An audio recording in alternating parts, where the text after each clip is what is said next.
told Foxy it's your birthday, not for real, just for play. This is Cree Summer, and Moana Nui will be right back.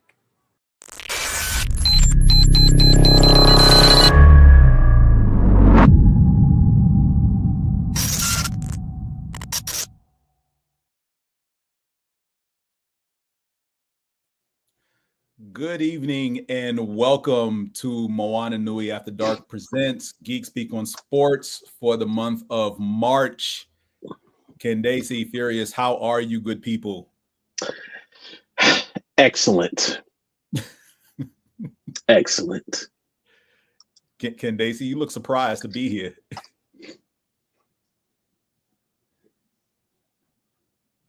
Candaysee, is she ignoring us? Are we just here?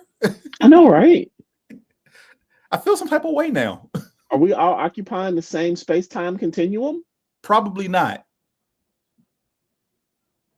I think she's giving us a silent treatment. I don't know why, because I haven't done anything in the last 5 minutes. I can't say the same.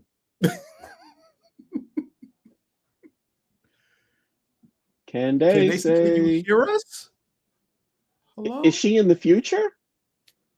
Like when Flash came? I don't know. I mean, if she is, I like some lotto numbers. Right. We can't hear you, Candaysee.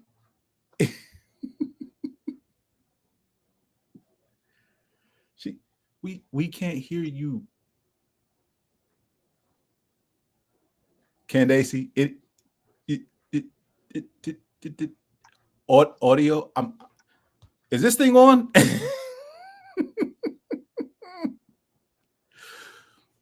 Okay, I think she may be having technical difficulties. All right. Well, sir, what's good since the last time we talked?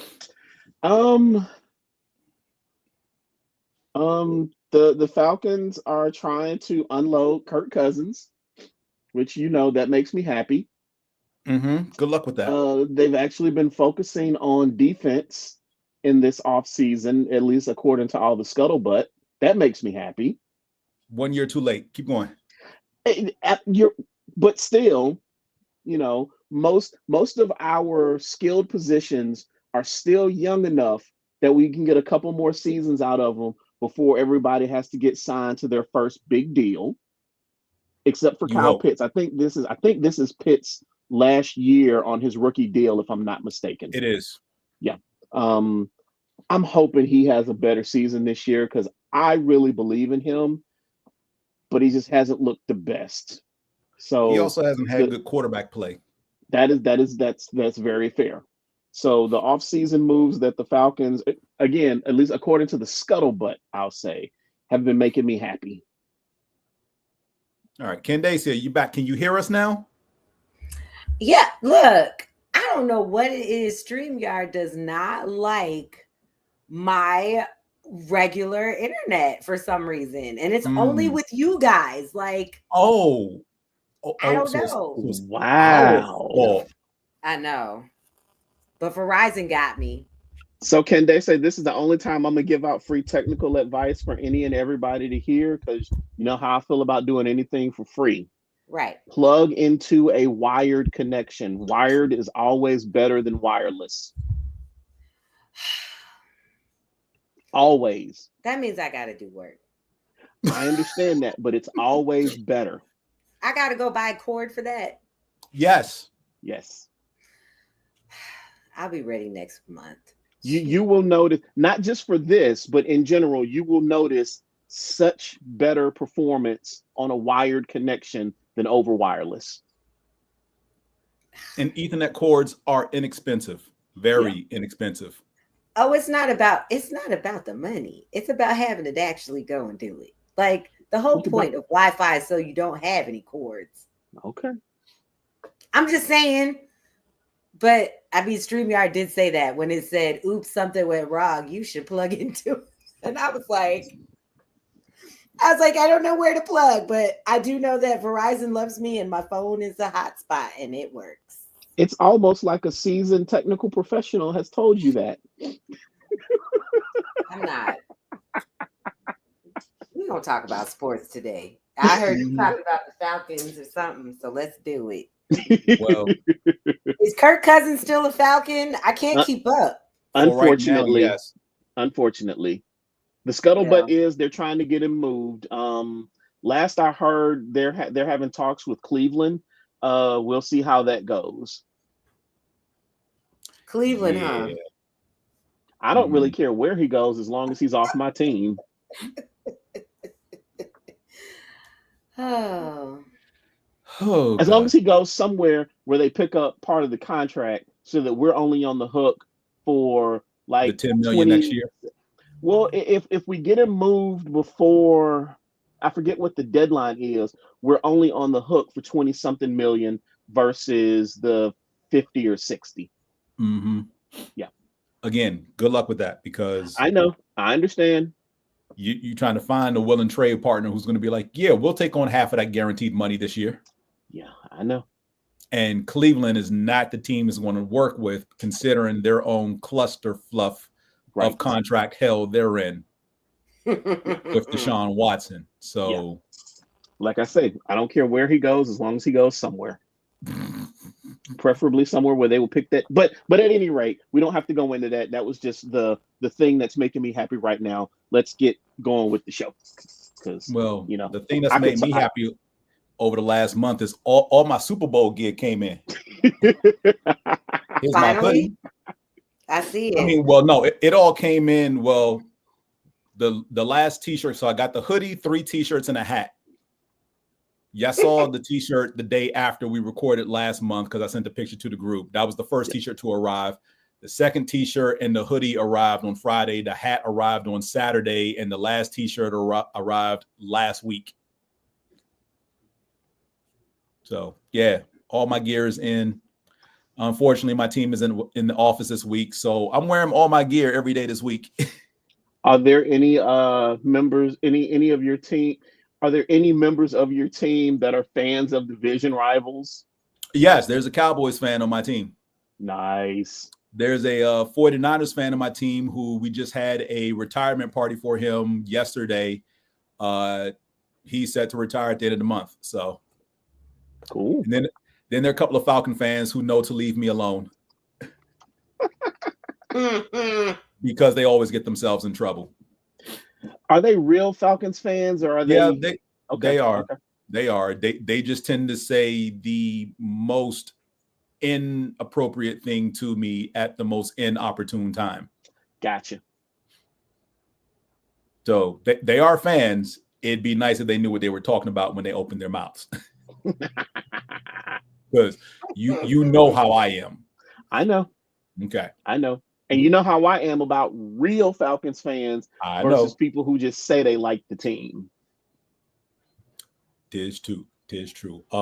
As far as the Eagles and free agency right now, I am not overly concerned or worried. I knew all the players who left were going to leave because we can't pay everybody.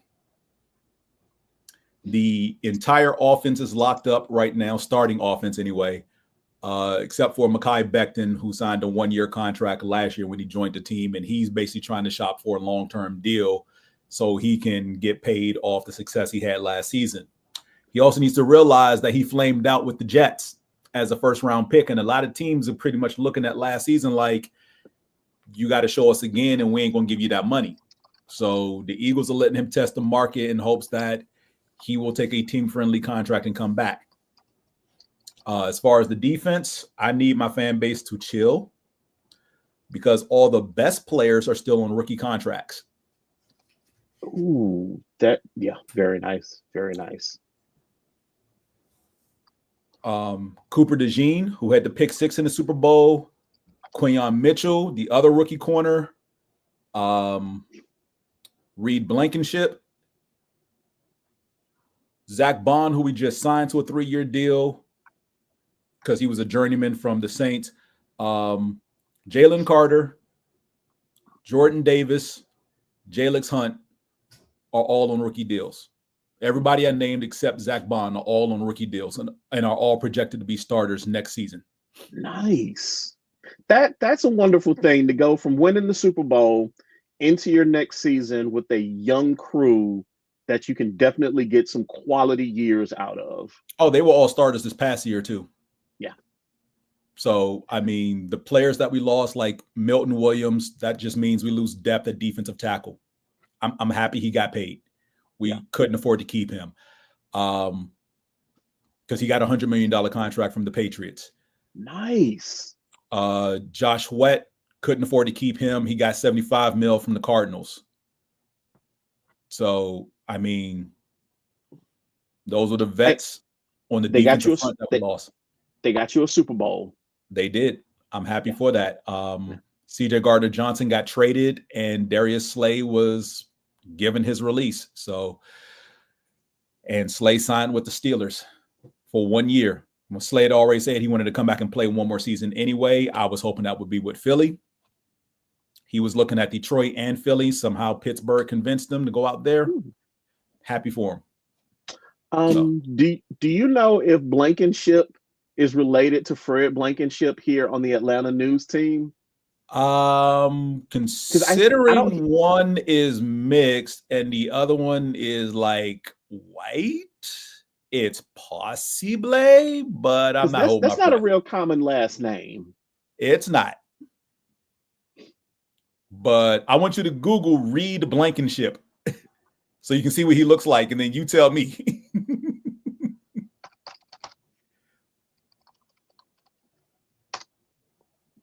So why is it as soon as I started typing Reed Blankenship, Google auto-corrected to, is he related to Fred Blankenship? I'm clearly not the first person who's asked this question. Because Google of AI. is always listening. AI gets it. Google is always listening. All right, yeah. Reed Blankenship. Google is Big Brother. Pretty much. Oh yeah, he's white.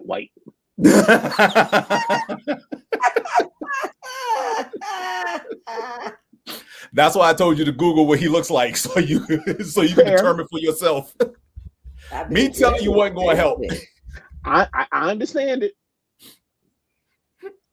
But like you said, not a common last name. Maybe there's some ancestry familiarity back there. I don't know. So any other football, anything anyone wants to address before we get off that, other than Justin Fields signing with the Jets, Aaron Rodgers being Aaron Rodgers and not having a home right now, and any other movements that pretty much shocked you or was like, congratulations for them? Congratulations. Mac Hollins went to the Patriots.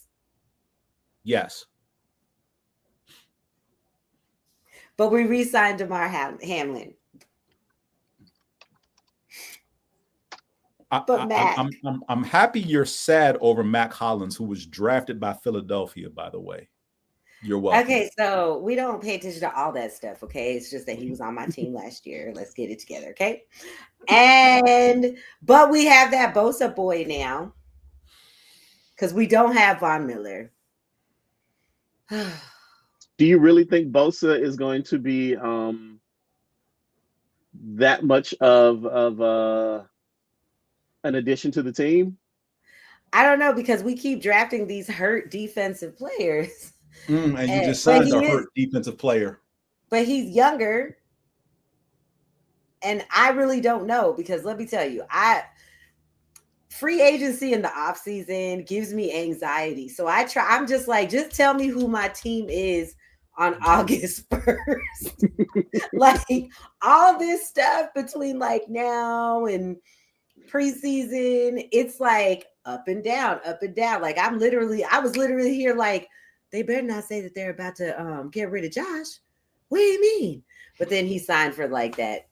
Oh yeah, no, I don't think Josh Allen is ever leaving Buffalo. Josh is not going anywhere. You don't have to worry about that. He's our modern age Jim Kelly. He's not going anywhere. Yeah. Mm-hmm.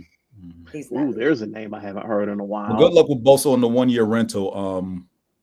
You know what? I don't even want to hear. So here's the thing. I don't even want to hear your thoughts on it, because you really don't. No, really, I don't. You don't, because I have nothing nice to say about him as a person, let alone a player. So that should tell you something. Well, I don't know. And I just isn't he related to the Bosa in San Francisco? Yep. Yeah. Okay. So this isn't the same guy. They're brothers, and they both have the same mindset.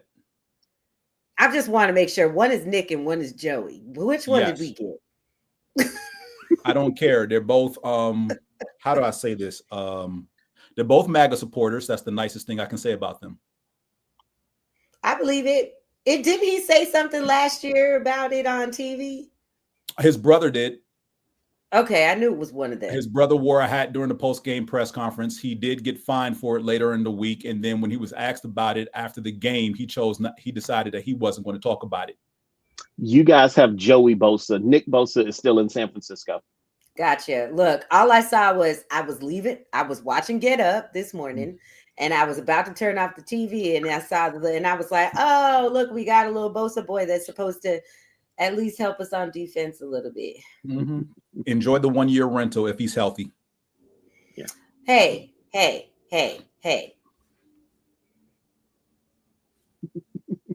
Next topic, because you've just tainted everything, all of my happiness. So I've tainted nothing. Y'all the ones that signed that person. You tainted it. Okay. Might as well call him Kansas Voldemort. City still has Harrison Butker, whatever his name is. We don't talk about him either. I know. Unfortunately, he went to Georgia Tech, and people still say we should root for him, but I'm like, no. He doesn't like women. Okay. Anyway, we can root against him, which I do. Yeah. Which, by the way, isn't it? What's his name? DeAndre Hopkins. Didn't he go somewhere? He did. So I don't know. And then Hopkins. It was a lot of free agency. That's why I said this just makes anxiety. Let's go to the next. We're talking about the NBA next. Well, hold on. Before we get to NBA stuff, there's one more thing I want to throw out there. Go ahead. I was really sad that the Falcons released Grady Jarrett because he's been the heart and soul of that defense for a very long time. I think he signed with the Bears, if I'm not mistaken, for $45 million over the next 3 years. So I'm happy he's getting a decent payday out of it. Truthfully, his production has been down over the last couple of years. You hadn't heard his name nearly as much. So you could make the argument that we should have released him a couple years ago. But damn it, if that man isn't everything Atlanta Falcons, and he will be missed. Fair enough. This is for you, Mac. Because I know how it is when did I get people it right? From your team leave, and it's sad. Wait, did you see that? Oh, look at that. Wait, is that an iPhone thing? Well, I'm on my Mac, so yeah. Okay. Moving on. I want to talk about this little ditty. Oh, sorry. Right there. So we all saw the Olympics, right? We saw gold medal basketball game between USA and France. This documentary, produced by the Obamas, by the way, Michelle and Barack. Nice. Pretty much had all access behind the scenes with the USA team, the Canadian team, the French team, and the Slovenia team, which Jokic plays for. And I believe it's 4 or 6 parts. They're about an hour long each. And you love basketball in any way, shape, or form, highly suggest watching this. As you can see, it came out February 18th.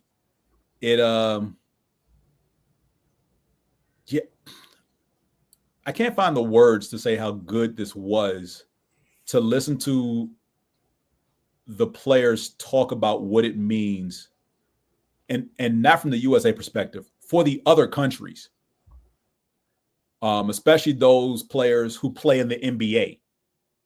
Listen to them talk about how they've been building towards this since they were teenagers, or young adolescents, because the way other countries build their Olympic basketball squads is vastly different than how we do it here in the States. And they talk about it in such high esteem and regard, makes you think that we're the crazy ones for what we do. But we saw what happened this past summer. We can pretty much see where this is going in 28 when it's in LA. So I will say that these other countries are only getting better. Yeah. And, you know, a while ago when the decision was made to constantly send NBA players, and they finally got around to, we're going to build a team and ask these players for a 3-year commitment so that they could at least be there for a world championship or participate in some international competition before they just automatically make the Olympic squad, because it's not a given. I mean, you look at the NBA, yeah, there are any number of 36 players who we could throw together for an Olympic team. We need the commitment in guys who are pretty much going to mesh with the way USA basketball and whoever's coaching wants to run an offense and a defense. And these other countries, they pretty much do that when these dudes turn 12. So, Jokic, Wembanyama, the entire Canadian team for the most part, because all of them cats are in the NBA, like all 12 of them. I think, what was it? All but 3 players on Slovenia's team has NBA experience. Half of the French team is currently in the NBA or played in the NBA. The German team had all but 4 players in the NBA. So these other countries are coming for us, and I'm scared for what 28 is going to bring basketball-wise, because I ain't too confident. You talking about, look, it's 25, that's 3 years from now, and you talking about a 43-year-old LeBron, a 42-year-old Kevin Durant, and a 40-year-old Steph Curry. Let me ask you this. Let me throw this out there at you. Is the rest of the and this isn't purely a yes or no, because now that I'm thinking it, probably both of these can be true at the same time. Mm-hmm. Is it that American basketball is getting worse? Is the rest of the world getting better? Or a combination of the two? Better. Or a combination of the two. And I ask that question because I look at how the NBA has changed with some of the rule adjustments throughout the years. As we've discussed before, bless you. Thank you. They're more in favor of these high-scoring games with flashier plays versus the basketball we grew up watching, where fundamentals meant a whole lot more. Then you factor in certain changes that I personally believe have been made to the NBA to incorporate the rest of the world. 2 things specifically, the gather and the Euro step. 2 things that I hate with a passion, but when I think about it, they really look like they're geared towards making it, I don't know if I want to say easier, but being more accommodating to European and other world players making it into the NBA. That's a thing, but so I don't want to answer a question with a question, but I do want to point out that a lot of the rules, I shouldn't say a lot of the rules. I say a lot of that has to do with the marketability of the game. Okay. As far as getting, quote, your primary demographic, which is always going to be 18 to 25, to watch or engage in your product. because they're the ones who pretty much drive trends for the most part, right? So if you don't have 18 to 25-year-old eyeballs and attention on the game, then from a business model aspect, you're failing.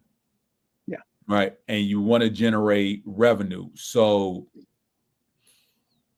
that's a demographic that is heavily into technology. If they can't consume it on a phone or any other mobile device when they want it, without question, you're not going to get that. So I would say the transition as far as the gameplay and what you're seeing on the court is partially because are they going to sit in an arena with 30, 40,000 other fans for 2 hours and watch a basketball game? Is that their attention span? If they would rather grab the device and see a highlight of how a game went and just assume that's the totality of what happened from opening tip to final whistle. As far as the Euro style, I'm going to push back on that a little bit because Euro style has pretty much crept and embedded itself into NBA rules, but neither of them, Euro rules or NBA rules, are FIBA rules. So if you watch 5-on-5 basketball in the last Olympics, there was no Euro step. There was no gather. They call things very tightly out there. FIBA is still beholden to, as far as the gameplay, a style we're more familiar with. Yep. But as far as the physicality, what physicality? You know, you might as well bring a foreign object onto the court and hit somebody over the head with it before they call the foul. Because again, that is the only way I see. Well, for the longest time, that was the only issue I had with NBA players going over there after Dream Team, because of the superior advantage they had then to where the rest of the world is pretty much, if not on the same playing field, just literally a half step behind. And it's a very small half step. But when they think they're getting fouled, you know, in the NBA, you can pretty much turn, look at the referee, give him a look, and like, yo, you gonna call that? And the ref will pretty much get back up the court. And the next time down, if they do the same thing, the ref will blow the whistle. You know, what we always deem a makeup call. Yeah. In Olympic play, that ain't gonna happen. If you lose your ish for half a second, other countries going the other way for easy dime. You know what I'm saying? So, and it's shorter quarters. You're playing 10-minute quarters as opposed to 12 in the NBA and Euro. So FIBA has designed its game, and let's be real. The FIBA rules are designed to not give us the advantage. Because international competition, the last thing they want, and I've talked to people about this who watch other international sports that, you know, take place at the Olympics. And this is mentioned all the time when we talk about domination by one particular country in a particular sport. International governing bodies do not like when the same countries win year after year after year in team competitions. They do not like that. So the whole thing with 72 and how USA got robbed because they constantly replayed the last 3 seconds 500 times to make sure Russia got the shot off and it went in. Like they're standing by that, you know, 60 years later, like, is what it is. You know, they're never, even though video evidence is right there. And, you know, the people who were involved at the time want to say, well, there was a malfunction here or this thing or the other. They're not coming up off of that. When we got that bronze medal with the team with Allen Iverson, Stephon Marbury, Tim Duncan, LeBron James, you know, when they were rookies and whatnot, and half that team pretty much never went back to the Olympics. And Tim Duncan even said, I never wanted to play again because of how the whole experience, like they had actively recruited Tim Duncan to come back for another Olympic Games while he was still playing before he retired. multiple times. And he always cited like, yo, that was such a horrible experience. I never want to do that again. So you got to deal with that as well, as far as getting your stars to go over there. But from the international standpoint of that, it's when we lost that one by sending NBA players, international governing bodies were happy as hell. Like, oh, good, someone finally beat the Americans. You know, maybe they're not invincible, and then we haven't lost since. So that's just my 2 cents. But yeah, we know the competition, like the governing bodies literally do not want us to win. But as far as that documentary, I highly suggest you give it a watch. There are going to be subtitles because a lot of the players who do speak English are still more comfortable speaking their native tongue. So you will see subtitles when they're talking, and because some players aren't even, they may be NBA caliber, but they're not coming over here to play. Oh, wow. Yeah, trust me. A lot of those players they talk to are not, some of them are not in the NBA. Some of them are ready to come to the NBA. Some of them don't want to. I wonder, do they, wait, have you watched it already? Yeah, of course I saw it. Do they go into why they don't want to come? Familiarity and environment. Okay. The reason I asked that question is the money aspect of it. Money's not the issue. No. And that's kind of where I was going. Is if I'm in some other part of the world and I am an NBA caliber player, there have got to be some interesting things going on to make me not want to come to the NBA, where I know I will have an amazing payday versus what I'm making in my current country. But also know how good you have to be to even get playing time, being foreign born, especially a European country, and coming over here. The stigma, remember, there's still a stigma on Euro players. Yeah. So, Candaysee, you've been awfully quiet. That's because you've been talking. Hello. Not going to interrupt. Well, first of all, where's the guy from last time? He probably could have answered it. Second of all, I don't know anything about this whole Euro step and all of the things. I just like to watch basketball. And what I can say is that just like when the players that we love to watch when we were kids and our parents said, this ain't basketball. I remember when Wilt did this and such did this. We're just in that era now. Like, it's just everything evolves, and that's how it works. You're seeing it all in all the sports.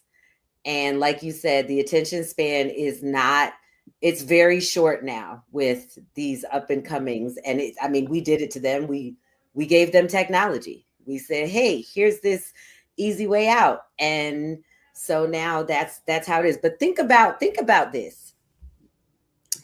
What I remember, see, I loved sports my whole life. Like, I loved the game. But I remember going to games, even when we didn't have cell phones, and people were still bored. Now they just have something to look at. But a lot of people, they weren't like into the sport like some of us are. They like to go to the games because of the camaraderie. That's the reason why when you go to a basketball game, they got all those things in between halftime, in between, when they take timeouts. That's why they have that, to keep people engaged, because the average person is not really paying attention to that basketball game. They're really not. Even from a kid moving up, I noticed that, because I always like to watch the game, but people around me talking, having conversation, not paying attention. Only when everybody else goes, woo, then everybody goes, woo. So it's just different. I mean, it's the same. It's the same, but different. No, you make a very fair and compelling argument. And there's a lot of truth to that, because if you ever watch a game on TV, and doesn't matter what the sport is, inevitably the camera will pan to a family of 4, right? Parents, 2 kids. Do one of the parents really want to watch the game? Yes, they do. Is the other parent relegated to wrangling these toddlers who are basically everywhere else except focus on the game? 1,000% yes. So yeah, you're absolutely That's right. why I say there should be an age requirement too. You can't just bring these children to the game. They Oh no, they're definitely bringing the children to the game because the kids. So if you show a kid something on TV and they get interested in it, and then you tell them, "Hey, we're going to see this team play," and it may be their favorite team or their favorite player is involved, they're going to get excited. Now, I said age restriction. I didn't say. I just said age restriction. Okay, I can't do little that. Little babies don't need to be at the game. Okay, they cry. They cry and they're loud. Okay, like babies, yes. If they can walk and talk, it's fair game. I guarantee you, a 5-year-old knows who their favorite player is. Oh, I know. I said there needs to be an age restriction. And the reason being, I mean, yes, a 5-year-old might know their favorite player, and that's cool. But sometimes that 5-year-old is not engaged. But I was talking about I'm talking about baby. Oh, yeah. If you're talking about like somebody fresh out the womb, I would say it's pushing it at 5, but 5 is kindergarten age, right? So I'm okay with that. But the thing about it is that not everybody's child is as well behaved. So we may as well just be like, hey, let's just wait. Like if under 5, just keep them at home. Get a babysitter. Now you're trying to tell folks how to raise their kids. And I feel hey, I have learned that I am old school when it comes to that. Either your kids are good or they're not. If they are not well behaved, they do not need to be out in public. Leave them at home. Were you well behaved as a child, Candaysee? I surely was. You want to know why? Because I had the fear of God in me. Paul and Esther did not play. Y'all know the rules. You know what happened. Every time you was about to walk into the store, you know what was said to you. And my parents were not the I'm gonna say it and then not do it. My parents were the I'm gonna say it and I'm gonna do it. And as a matter of fact, if they look over to the side and it looks like a kid is acting up and it looks almost remotely like their kid, you might get that wrath by accident. Because they thought it was you. And then they go, oh, that's my child over there. That was somebody else's child. Oh, Lord. We don't got time to be misbehaving around here. But anyway, sorry. We delved off. You're fine. We delved off. But anyway, NBA. So I know you asked the question. So that Netflix, that's on my watch list. Super excited about that. I'm watching. I was like, while you were talking to, I was listening, but then I was watching this Boston OKC game too that's on. So, how's it going? Who's winning? This is interesting. I believe that OKC is up by 3 or 4. They're on commercial right now. They were going back and forth for a second. And I still get that. That feeling right here when I see Hartenstein do something, because he was a Knick just a good year or two ago. Every time I watch a team that's real good, and then I look at my player that was with us just a couple of years ago, and I'm just like, we could have had something. So Candaysee, it sounds like the Knicks suffer from the same syndrome as the Hawks. Is when you leave and go somewhere else, you magically get so much better than when you played for us. So it's not that they magically get better. They were better. It's just that the Knicks didn't want to pay them. So then they go to a team. So they're doing the same thing that they were doing on the Knicks team. It's just that the Knicks decided, you know what? I'm just going to let you go. Hartenstein, you big, you're good. Now we got Karl Anthony Towns. Thank God though, because we needed to get rid of Julius, that boy. Julius Randle. Yeah, thank you so much, because I want to call him somebody else. But yeah. Oh, OKC is up 84-75. Thank you. Well, yeah. and Fierce, to take it one step further, at least the Hawks have a competent owner. Do we? Yes. You sure about that? Yes. Oh, okay. Wait. Your own seriously. The owner is competent. Management may be knuckleheads. Yeah. But the owner is competent. With the Knicks, the owner's a knucklehead and management are knuckleheads. I feel like that's my life with any New York team, and they're my teams. And so then I'm just always like, why are we doing this? But I mean, hey. Look, The sport the good thing with this season about the Knicks is they're over 500. They're, I believe, sitting in a top 4 position in the East. They are. They're number 3, I believe. Okay. But the thing, and the fans, hold up. And the last thing is, the fans have finally stopped chanting Dolan sell the team, because they really do not want James Dolan to own the team anymore. They chanted that up until part of last season. So all I'm saying is, like, New Yorkers are like the worst. I just want you to know that. And I mean, I'm from upstate New York, but I'm talking about these New Yorkers, like from the city of New York. Like, they're the worst. So like they can chant all they want to, but they still want to talk about them. It doesn't matter who owns them.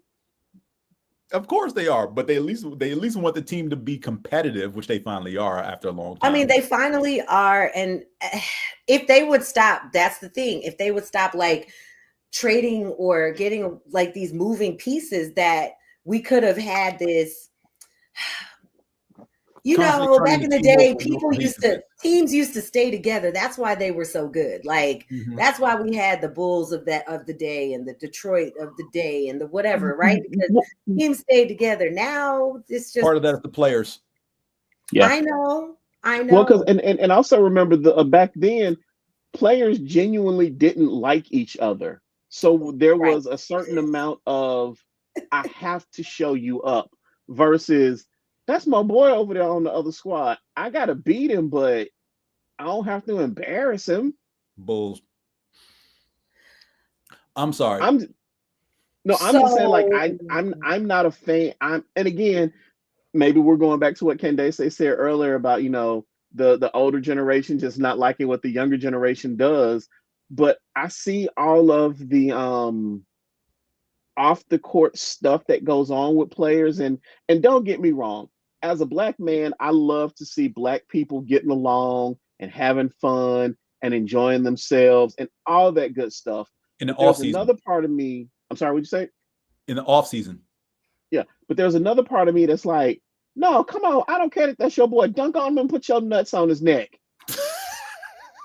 They don't do those type of dunks anymore. They should. They should, but they don't. I mean, look, it's like, it's just not going to happen. It's just, Jordan messed it up for us. He got all extra flashy and stuff. So then everybody wanted to be like him. And, you know, everybody like Mike. I want to be like Mike. And now everybody like, it is what it is. I mean, it's not I'm not saying messed up in a bad way. I'm just saying, like, hello. No, I know. No, the thing to me is kind of interesting about that. There was some. James, I don't want to hear your purest thoughts. Just put your hand down. I didn't know Jordan was extra flashy. I must have missed something. No. But no. Hold on. To that point, there's a story that I was watching, and they were talking about the first couple of years that Jordan was at North Carolina, and I think it was the first time he actually dunked on somebody in a game. The way they talk about it in the story is when he got back to the bench, he was like, "Coach, that wasn't too flashy, was it? I don't want to be out there showboating." So it's interesting that he went from that at North Carolina to you describing him as extra flashy. I just think that shift is kind of interesting. And I don't mean, and so when I say flashy, I'm not saying like the whole Dennis Rodman, all of that. I'm talking I'm just talking about, like, his play was so amazing. Like, he could dunk on people. Do you know what I'm saying? Like, yeah. So it made it, and I mean, Nike, of course, helped it, but you know what I'm saying? Like, I want to be like Mike. So then you got to one up it. Like, okay, now I want to try to do better than this. And that's just kind of how it went. That's how life is. That's how people are. It's called competition. I mean, hello, did we watch the dunk contest just a month ago? No. It was so much fun. No. I did. Competition, what's that? I loved it. I loved every minute of it. Do these new kids know what competition is? They do. They know what it is. Oh, yes. Okay. Look, just because to you competition is a bow to the neck doesn't mean that You can still have friendly competition. You don't got to put a bow in the neck. You can still beat them down real good and still not, you don't gotta. This doesn't have to be Isaiah Thomas and Michael Jordan all day. Yes, it does.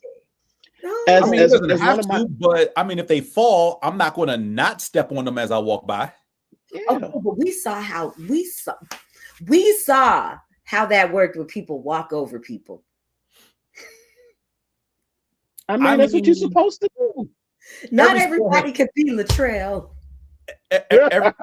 Every sport has a series of unwritten rules, and if you play said sport, you know what those unwritten rules are. Some are better than others. Okay, so let's get to the even better part of basketball, which is W basketball, women's. All right, so are we talking about Unrivaled today? What are we talking about? Yes, we can. Please go ahead, Candaysee. Okay, I just like it. See, you be asking me all these like crazy, so I'm not going to go in depth like you and talk like and have a soliloquy. What I'm going to say is, if you like women's ball, right? Yes. You have to watch Unrivaled. It is amazing. It is a show of skill. Like, it has made me love, what is that, 3-on-3, right? It is 3-on-3. 3-on-3. And the thing about it is that with that, it's full court. It's not like the Olympics where you're going half court. Because at first I was watching, I was like, something is different, but I don't know what. Like, you know how like I'm looking and I'm like, wait. And then I said, oh, they're going full court. But it's just amazing to see these women like go out there and still like the love of the game, watching them make those threes, like watching them like, do all the. I wish they had. What I would like to see is an old school, like the old school players, like them ladies from the Olympics back in the day, like Dawn Staley and them. Yeah, I would love to see them in an Unrivaled, like at like just a tournament. Like, it doesn't have to be like this whole like season like what they're doing, which I think is amazing, because these ladies can still do what they love and make a little extra money before the season. So I think that's great. But like, I would love to see that. Now, of course, a lot of these ladies, they're like coaches and whatever, so you can't always do that. But I just think, like, what if it was like the summertime and they just had like a old school Unrivaled tournament, or maybe they did it during the WNBA All-Star. Like, come on, let's do it. That would be really cool to be like, my coach beat the hell out of your coach. That would be awesome. That would be very damn. I like that, Candaysee. That would be really, really cool. And to see and to be able to see Teresa out there coaching like that, just she's one of my favorite players. So like of all time, favorite women's player of all time. So really, yeah. And during that game, the coach and the officials should be current WNBA players. I ain't mad at it. Now, right in. Yeah. The only issue is all the players you talking about. I don't mean to put anybody's age out in these streets. These women are 50. I know. A lot of the women you mentioned are 50. That's why I said I don't know. But the thing about it is that I still think Lisa Leslie can get out there and like hip check a Rebecca Lobo. Like, you know what I'm saying? Like, I really feel like she can still go out there and kind of and that's it. Like, they're out there teaching these girls, how to do what they were doing. And I think that it might be a slower pace, maybe, but I think that it still would be very interesting to watch. Yeah. Especially if you're like an old school, like you've been watching WNBA since the inception. Like, I think that it would be amazing, but Yeah, absolutely. I mean, Brittany Griner did just dunk in the game last week, so. Yeah. Yo, I've been noticing a lot more. Running start. I've been noticing a lot more clips showing up. So a lot of times if I'm at work, I'll have YouTube playing in the background, not really paying attention to it, but more for background noise. Lately, a lot more high school women's basketball games have been showing up in my feed. a lot more of these women are dunking at a much earlier age. And to me, it goes back to something that, oh crap, I'm trying to remember, that Iman Shumpert said in an interview once, and they asked him, I forget the exact subtext that they were talking about, but it was essentially about the WNBA and how many of the women in the WNBA might be NBA caliber. To which Iman said there are a few that are out there that he thinks that could make the roster. He doesn't believe they will be starters, but he believes they could make the roster.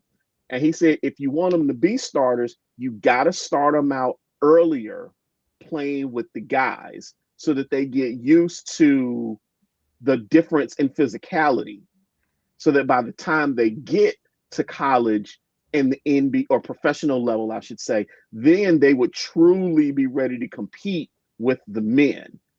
And they asked him about dunking, and he was like, a lot of these young girls are dunking, and I'm finally starting to see it showing up. And I am loving it, because there was one game that I saw where this one young lady, I forget what position she played, but she's coming down the court. It's a 2-on-1 break. She kind of gets to the goal. She just tosses it up, and whoever the forward is that comes behind her just kind of one hands it. And I'm just like, yeah, women's basketball. Yeah, we open in high school now. Yeah, they are dunking in high school. But yeah, this was a high school game. Iman Shumpert. Oh, I was saying the thing about it is that Iman Shumpert, he's right, but the thing is, a lot of us women who loved sports, played sports when we were kids, at the time, it's like they separate you at a certain time.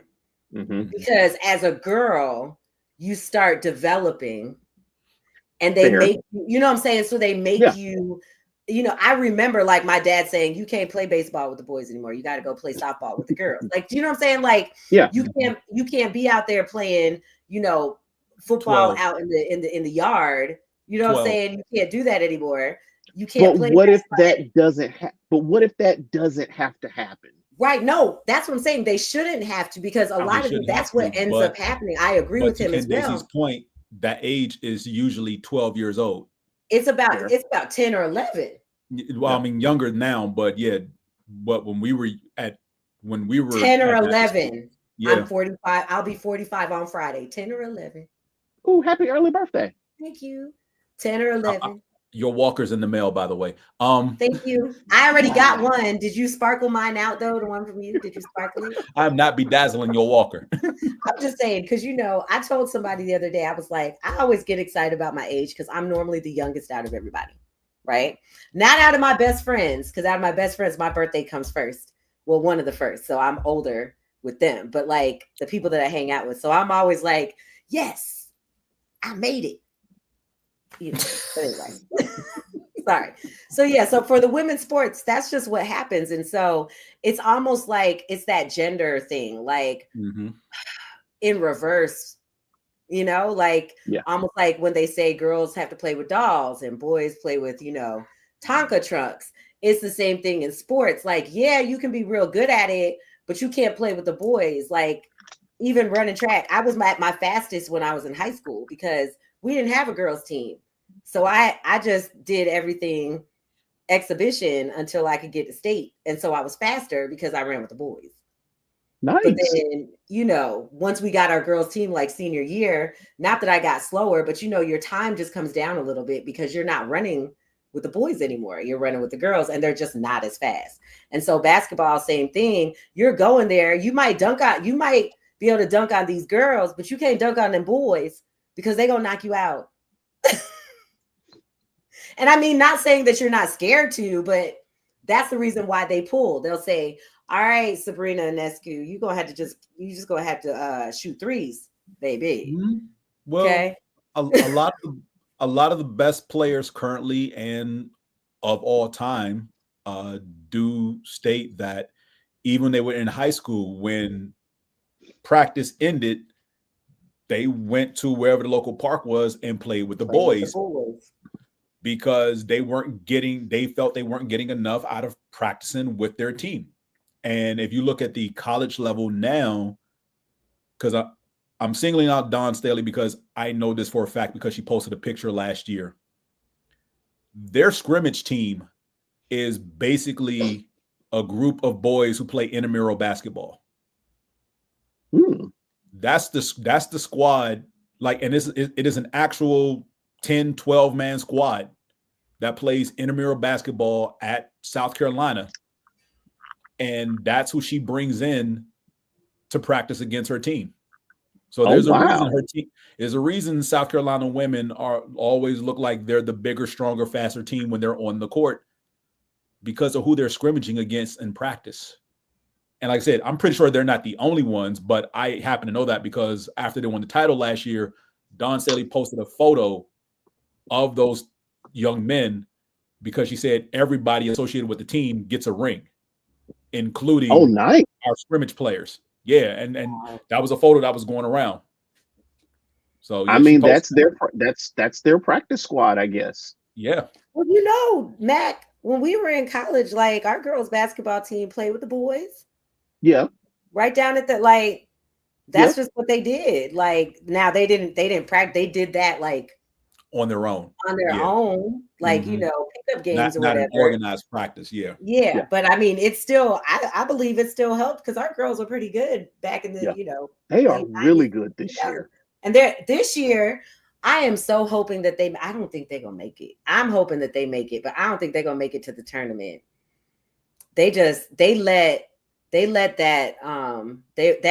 their undefeated slide, and NC State can't. NC State is number 7 in the country. No. Number 1 in the ACC, but they lost I think they lost in the they lost the tournament. They lost the ACC championship to Duke on Sunday. They dropped to 9th. Duke is now 7th. Right. But like literally we had like 1, 2, because Tech, who was above Tech? Clemson, I think it was. And there were like seven of our teams in the top 25 come the tournament, which was me. I said, before the tournament. Hush your face, James. This doesn't happen often, so that's why we're having this conversation. I get it. There are 3 now, though. You got Duke, Notre Dame, and NC State. Timeout. So really? Yeah, those are the only 3 teams in the top 25, and that is their current ranking. Duke is 7, Notre Dame is 8, NC State is 9. That's the rankings as of right now. Oh, well, that's great because Notre Dame was ranked in the teens going into the tournament. Yeah, those are the only ACC schools up there. Yeah, Georgia Tech can go to the NIT again. We just not gonna make it. Oh, sorry, Florida State is 23. My bad. Okay. Yeah, that sounds about. I missed them. Really? Well, yeah. I really didn't get to see the I didn't get to see the tournament like that. Like I just was, I was at work, so I was just getting little updates. I get my updates about Georgia Tech, and that's it. So I saw when they lost to NC State again by 1. Like that's the only thing. I love them, and I feel like it's my teams. Like I feel like maybe it's me. Maybe I shouldn't be the fan. Because no. Be like the fan. Georgia Tech, like these women, they were doing so great, but they were losing by like 1 or like 2, like right at the end. Like I was like, oh, if we could just close out, we would be so much better. But like I don't know if like we got worse and the other teams got better, because like in the beginning of the season, we were rolling. And then it was just kind of like, we ended the conference like 9-9 or something like that. Like, yeah. And I mean, our record was good. It was like 23 and 10, I think. If they're 23-10, they should make the tournament.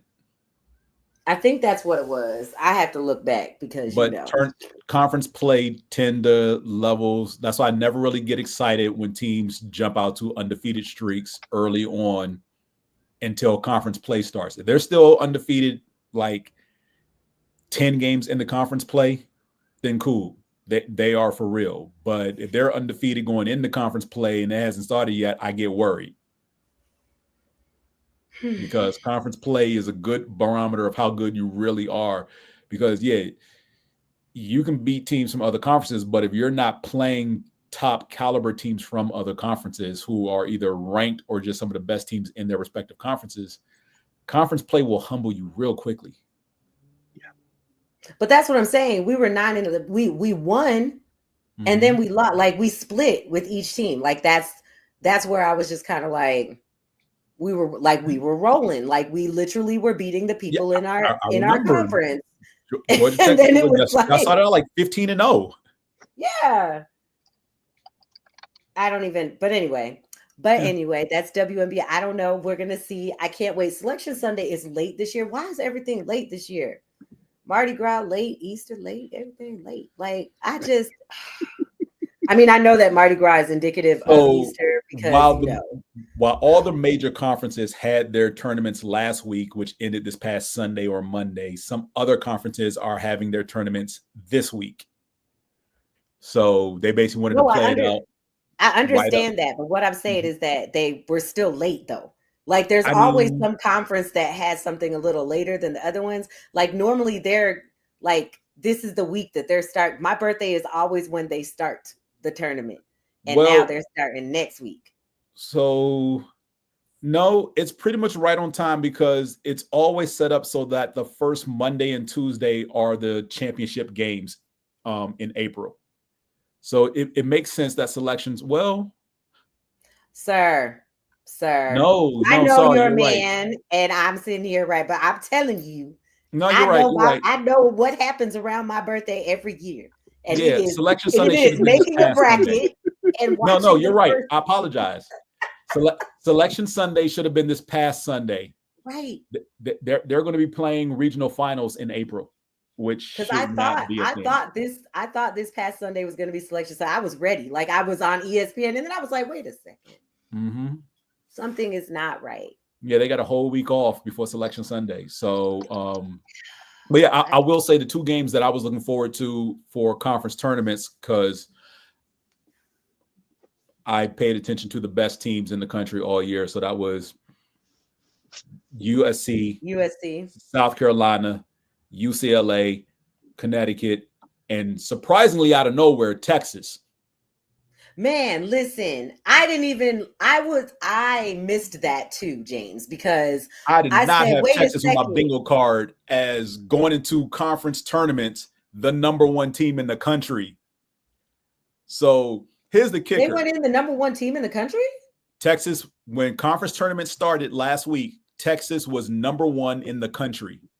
Yeah. I just thought that the one was next to their name because they were number one in the SEC. No, but it was actually in the country. Hold on. Funny story about that with the SEC tournament between them and South Carolina. So yes, Texas entered the conference tournament and ended the regular season the number one team in the country. Wow. Because both they and South Carolina in conference had identical 15-1 records because they split their two matchups. A coin flip determined who the number one seed in the conference tournament was going to be. South Carolina won the coin flip. Wow. That's how they determined who the number one seed in the SEC tournament was going to be via coin flip. South Carolina was 1, Texas was 2, all because of the flip of a coin. Now, thankfully, because I said I really hope they meet in the tournament final to truly settle this, and they did. Unfortunately, Texas never showed up to the game. They got beat by 20. Right.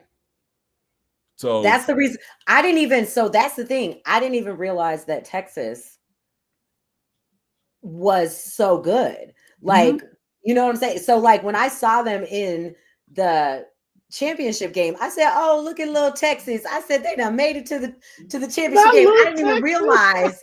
I never realized it. Like if I had to bet everything that I own on that question, I would have said to you, I would have given you any of those other names. I would have given you UCLA.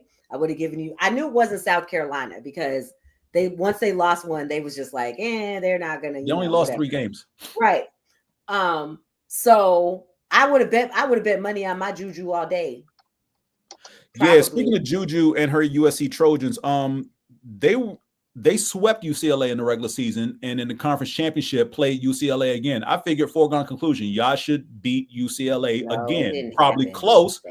And they blew a 10-point halftime lead and lost by 10. And I'm like, did y'all stay in the locker room at halftime? They only scored 10 points in that half. Like they came out of the half, like I think it was like 58. They had 58, and then they ended up with 68, I think it was. The end of the game. I didn't understand it. I was smoking a cigar at Burn, and I was like, yo, guys. It was disgusting. I blame the coach because nobody out there looked like they wanted to play aside from Juju Watkins. And I'm like, this cannot happen in the tournament, or y'all ain't gonna win a title. That's all right. I would like South Carolina to win. Because I would very much like to see a USC South Carolina final. That's what I'm rooting on. That's just my me thing personally. Is if USC, if they play the way that they did play, like you just said, South Carolina go out there and they're just gonna be like, they're just gonna be just you know. I just want to see the matchup. Wait, James, so you want to see USC versus USC? You said it, I didn't. Stop it. But yes, that would be really great. You ain't gonna get me in trouble with either one of those alumni bases. Nope. No. I say that because I would love whatever marketing and promotion and whatnot, because somebody is going to have something that's USC versus USC. Somebody's going to do it if that happens. I just want you to know, though, that if Georgia Tech women get into the NCAA tournament, my bracket is going to have them winning. Okay. I do it every year. So if they get in, I'm going to have them winning the NCAA tournament. I might lose that whole bracket. No, there's no mic.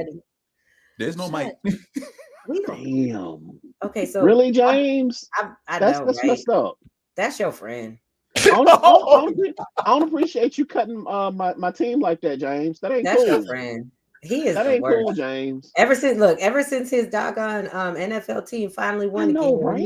He just the better. Wow, finally won. This is our second Super Bowl. I said finally won again is what I said. Again. Mm-hmm. Okay, so sorry. Okay, sorry, people who are watching this. We are going out on a tangent and we are 7 minutes over, but we are going to continue to talk. We're not over. We have some other things. We are not over yet. We still got time. Oh, we have some other things to talk about, like Time Magazine. Uh-oh. What did Time Magazine do? They awarded Woman of the Year to Asia Wilson. And the little gymnast girl that I always forget, Jordan Childs. Yeah, the little gymnast girl. And you know what the funny part was? So when they showed it, I was like, y'all so wrong. How y'all gonna make them take pictures together? You got a basketball player and a gymnast. That's so unfair. Asia's like 4 feet taller than her. Like that's literally the picture was like, I said, y'all could have at least got them like sitting down together, but they like Jordan Childs is like a good 5 foot something. Right. I don't even think she's 5 foot anything. I really think she's less. I said 5 foot something. I could be wrong. She could be 4'11". I know Furious is over there looking it up right now. What is she, Furious? Oh, actually, I was trying to find the picture. Whose height are we questioning? Jordan Childs.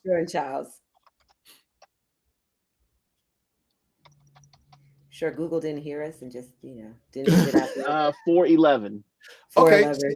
All right, so she's a skosh under 5 feet. Asia's like 6'3". I was gonna say Asia's like, I was gonna say she was like 6'7" because she just looks so tall every time I see her. She's like 6'3", 6'4". How tall is she? 6'4". Okay. Yeah. So I wasn't that off. 6'5". I'll take it. Oh no, hold on. My battery's dying on my computer. What did I say to you when we first started? Plug it in. Plug it in. Plug it in, B. Plug it in. See, y'all gonna learn to listen to me. No, I didn't realize that I didn't have it plugged in. I was so worried about this doggone internet thing. I had the cord here, like literally right there, and I just I'm better now. I'm back. I'm better than ever. That was my non. I mean, even though it was my non-football. Do I need to come fix your setup, Candaysee? Do I need to come fix your setup? Look, I have my microphone. I have my touch screen new laptop. I'm good. I can tap right here and mute. Can you hear me now? Yes.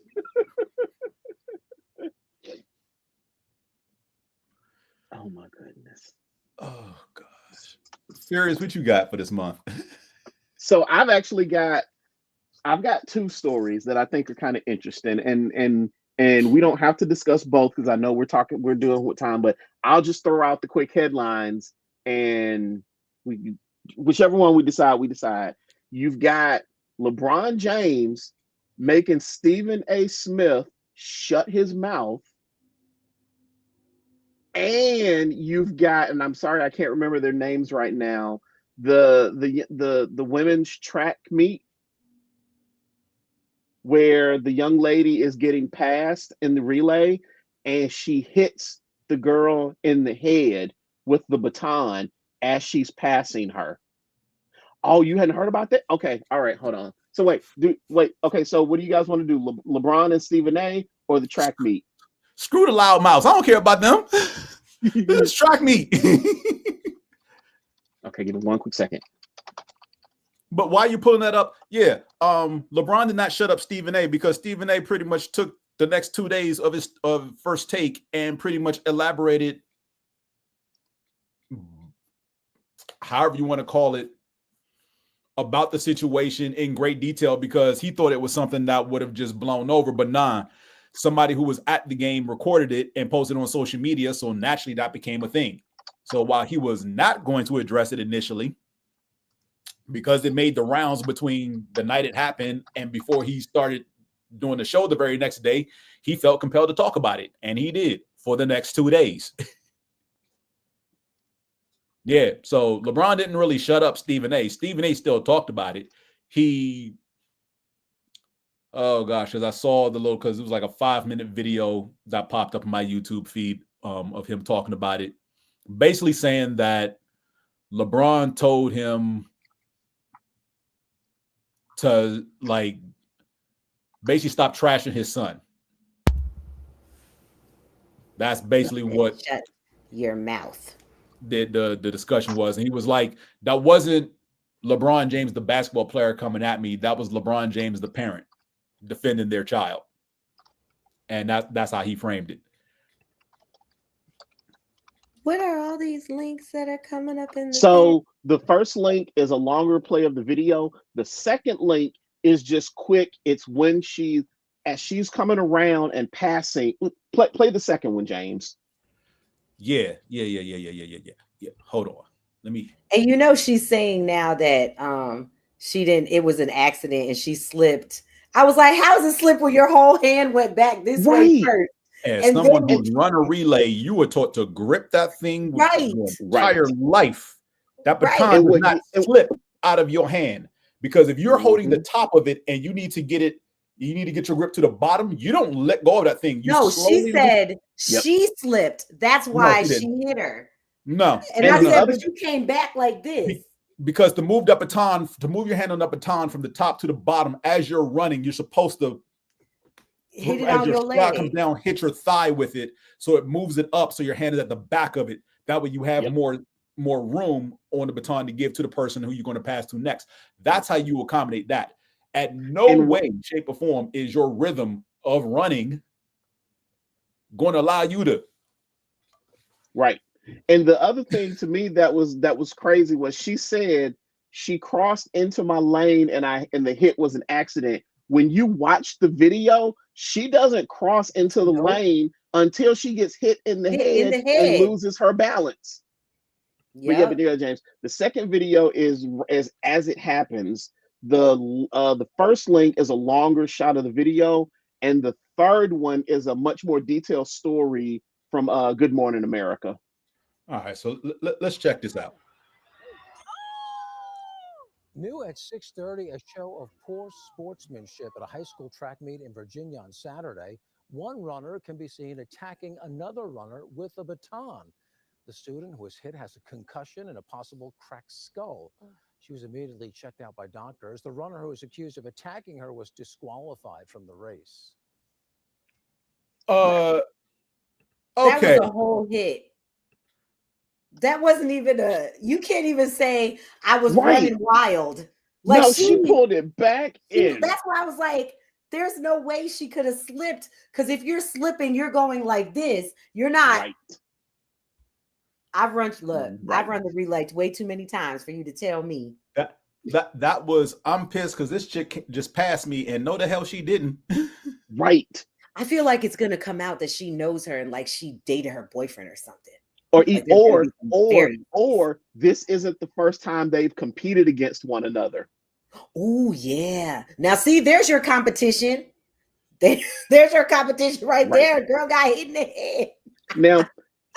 Now what gets me about it is, and again, I used to love whether it was athletics or academics. I loved competing against the same rivals when we would meet because, all right, you got me last time. That ain't happening today. So I loved when I had like a quote unquote rival to compete against. That was always wonderful to me. That was just the Atlanta that just came out of you. You know what? I'm from Atlanta, so what? I know. I just said the Atlanta just came because you said, I'm going to get you today. Like, I'm going to get you today. Yeah. The other thing that I think is going to happen is I truly believe because of this, something will probably happen with the batons going forward. They're going to make them softer? What are they going to do? Make them a foam baton? Something is going to happen. If there is a foam baton, I'm telling you. I'm going to tell you right now, we heard it first. If there is a foam baton here, I don't like calling people. Hold on. I don't like calling people flat out liars, but just glance at this article. This little girl's a damn lie.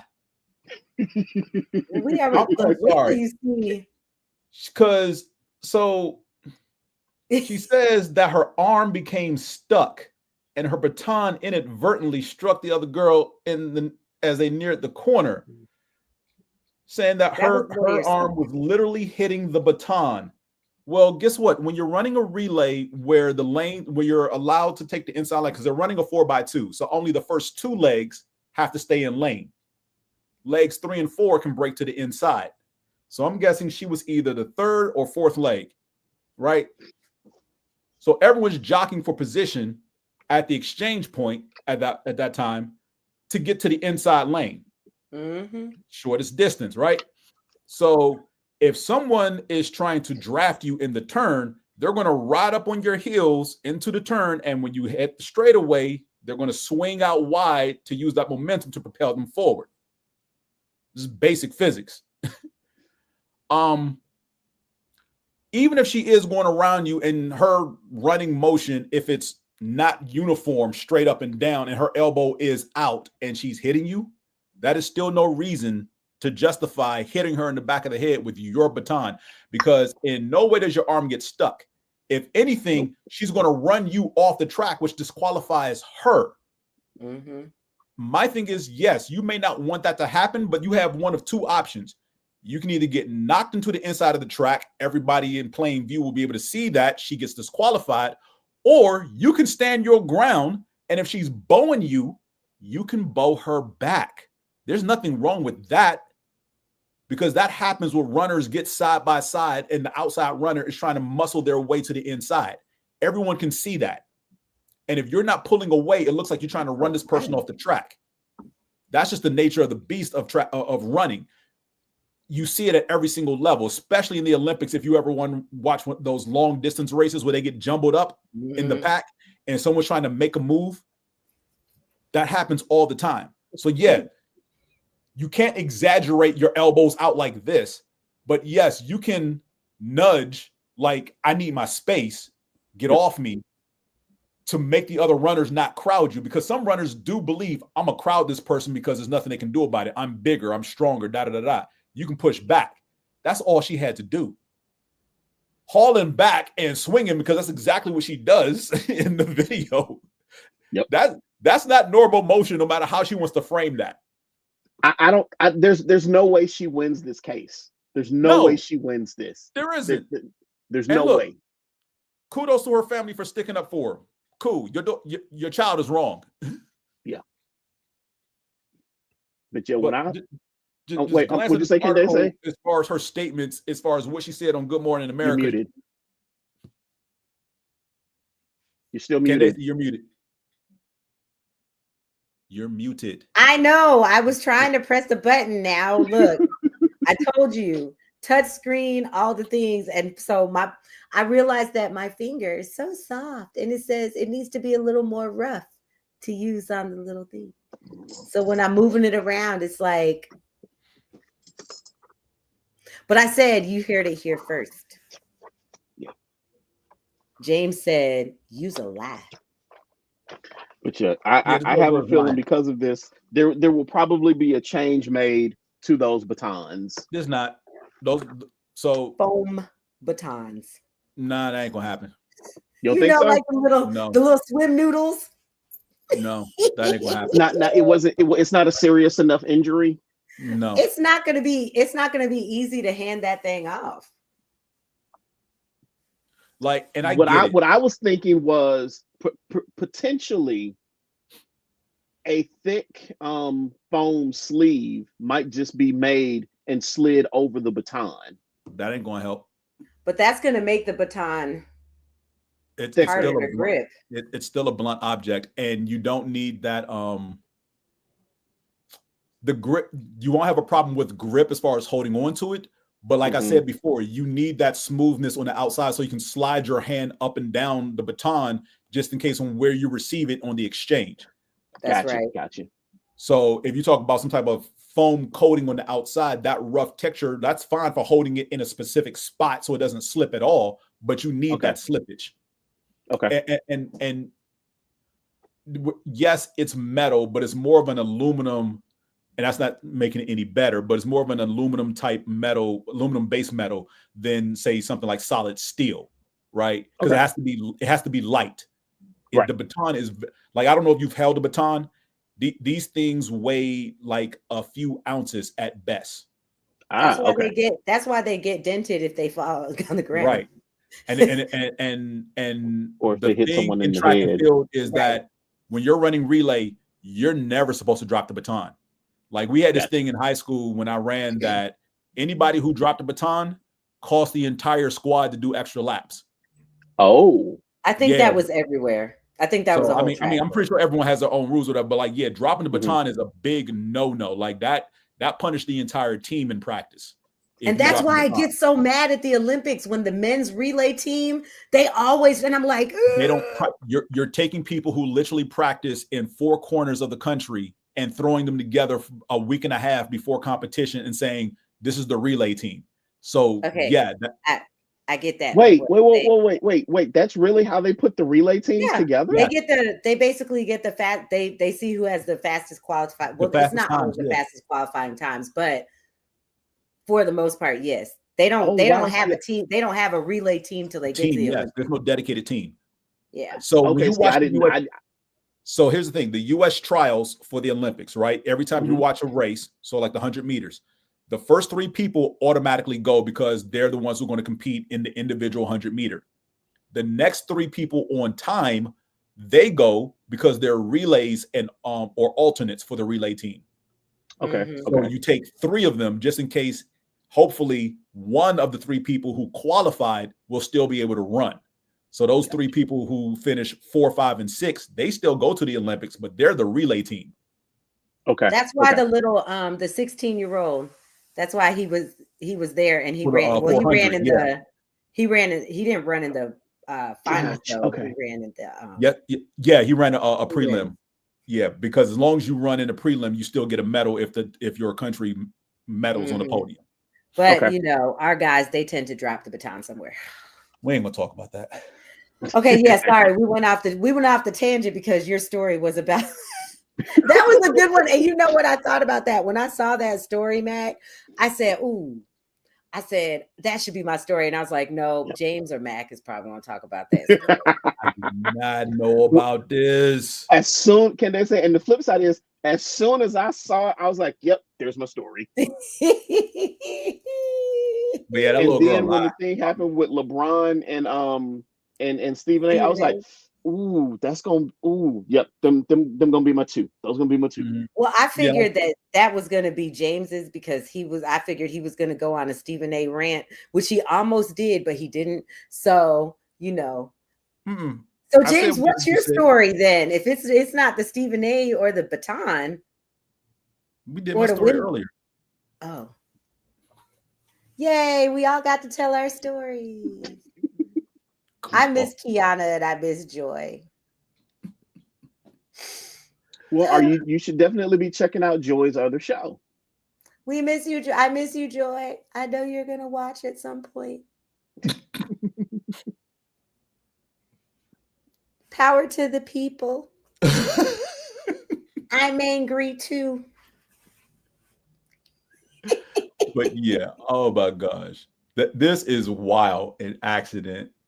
Okay. Right. An accident. Poor Mhm. James. We got James quiet. He's speaking right now. Yeah, James, I'm actually kind of surprised you didn't hear about this one. I can't believe he didn't hear about this either. The He fact got that it's the attracting old uncle look right now too, with the beard and the side and the glasses. Like, I was certain you at least heard about it.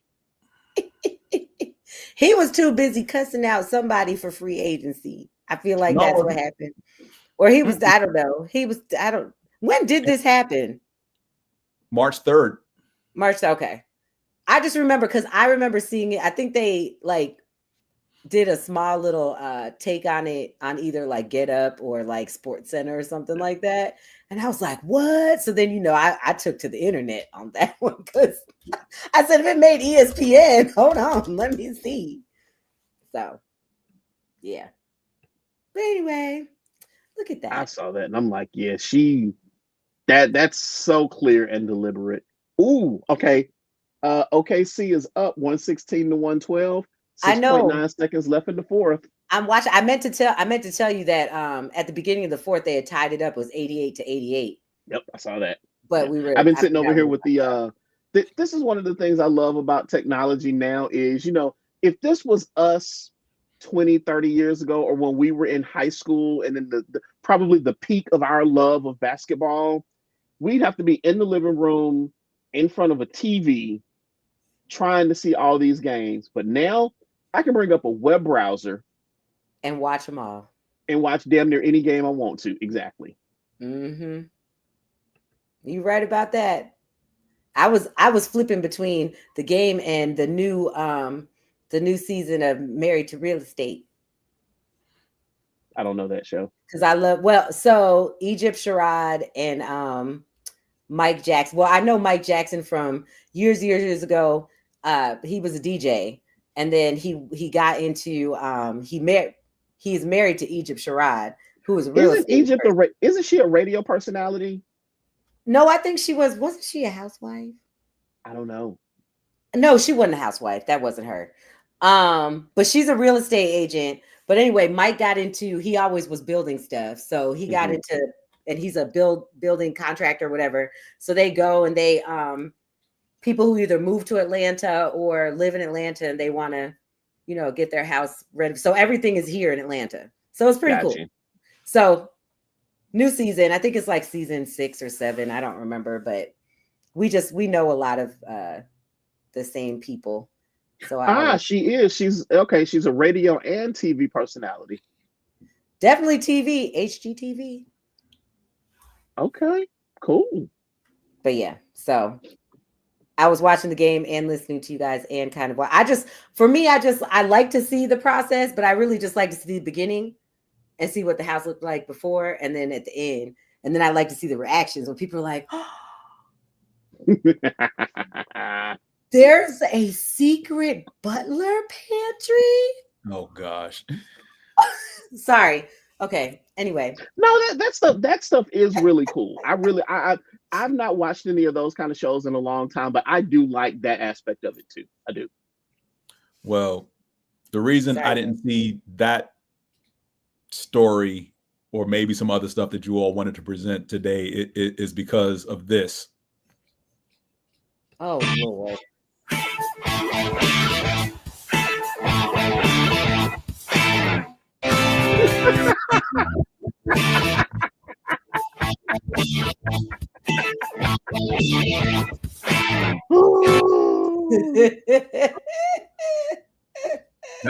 That's why I've missed quite a few stories. This is why I always give y'all homework. Because yes, I've been watching. I've been watching highlights of my squad from the entire season, from beginning to the Super Bowl. Like anytime it pops up in my feed, I don't care if it's a 20-minute clip or a 90-minute clip. It's like, oh, Eagles highlights. Why not? I can't. You know what? I can't even be mad at him for that, because when my squad finally gets our first Super Bowl win, I'm going to be insufferable to deal with. So I understand. And I'm not saying if, I'm saying when my squad gets our first one. I mean, I've been watching Jalen Hurts highlights, Saquon Barkley highlights, whole defense highlights, montages of people saying sideways stuff about my quarterback. The Nike commercial Jalen Hurts did, I've been watching that on repeat multiple times. Wait, I don't know if I've seen the Nike commercial. I thought I showed the Nike commercial you last didn't show. realize it. I was pretty certain I showed it in the last show. I am pretty certain he showed it too. If not, I'm sure he has it saved in something, and so he's going to send it to you. Or going to play it right now. Oh, okay. No. I truly didn't remember it being a Nike commercial. I just thought it was a Jalen Hurts commercial. Oh, no. That's a Nike commercial. Okay. Yeah. He said, I thought it was. And look, he's on the Jordan so brand. Did everybody else. What's Nike. that? And what can they say? I'm sorry. I said, and so did everybody else. They didn't realize it was a Nike commercial. They were like, oh, look at Jay. Come on, Jalen. Say what you need to say, sir. They out here, they've been hating on your name for like 3 years straight now. And for you college football fans, for once and for all, I want you all to understand, and I'm speaking to a certain segment of college football fans. You know who you are when I say this. The Eagles drafted Jalen Hurts out of Oklahoma. So good thing he wasn't saying that to me, but I feel like it was. I was going like this to try to get out of your eyesight. I was just moving. I was a moving target. Jalen Hurts is in Philadelphia by way of Oklahoma. Say it with me, everybody. Winds come sweeping down the plain. Oklahoma Sooners.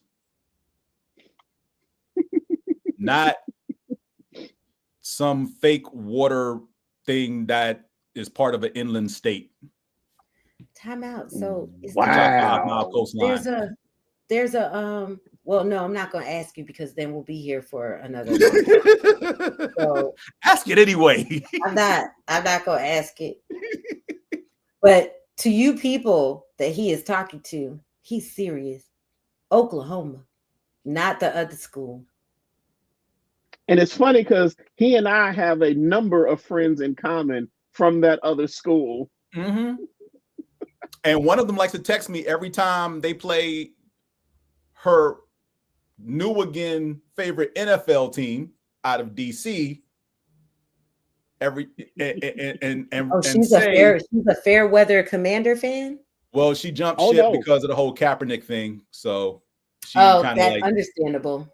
Yeah, but then the Commander started playing well, and she was like, I've always been a fan. I'm like, you've been quiet the last 4 or 5 years. Oh, she's one of those. But she has been consistently a fan of that team. Yes. She's been consistent. She is. She's been consistent. I'm glad you were consistent, sis, but you know how James gets when he's right. You just let him be right. Just be quiet and let him be right. There's no let me be right. I am right. What do you mean let me be right? So on that note, sis, I like you. You are amazing. You can follow me on Instagram at Candiconnections at the bottom. And then, let me know that you're the friend that James be trying to just chop up. But I don't. I got you. Again, Furious, what's my thing when it comes to football? Don't come for me unless I send for you. Yeah. I don't bother nobody till you bother me. I'm honestly just a say, Bills fan over here. Just trying I can to win honestly the say, Super Bowl. I don't know anybody outside of NFL analysts who know football and players who knows football quite like James. I will always give him that. And like I said, I don't bother nobody. People bother me, and then all of a sudden I got to dig holes and bury bodies, and it's like you went too far. It was like you should have left me alone. He didn't mean berry like berry. He meant berry like strawberry. Shut your mouth. I gotta give disclaimers around here. They might cut us off. You can't say things anymore. You gotta say unalive. You gotta say all sorts of stuff. You can't say that. You can't say the real stuff anymore. I'm too old for in my that backyard bullshit. is my own business. I'm too old for that bullshit. I ain't saying none of that. I'm saying what I'm saying. So we were a peaceful podcast. Moana Nui. Peaceful? I'm And very peaceful. We're peaceful. I know it's after dark and all. What have I ever been a part of and it was peaceful? Okay, so 2/3 of us are peaceful. Peaceful. And it was a great podcast today, everyone. Thank you for watching. I ain't the one you call when you want peaceful. We had such a great time. This is James up in the top, and this is Mr. ATL for life because he don't want us to know his government name. And I'm Candaysee at Candiconnections on Instagram. Please follow all of the other podcasts that are underneath the great umbrella of the people who allow us to be on here and talk sports because they talk about the best things ever. So on that note, take it away, James. Say good night, everyone. I believe you had that. So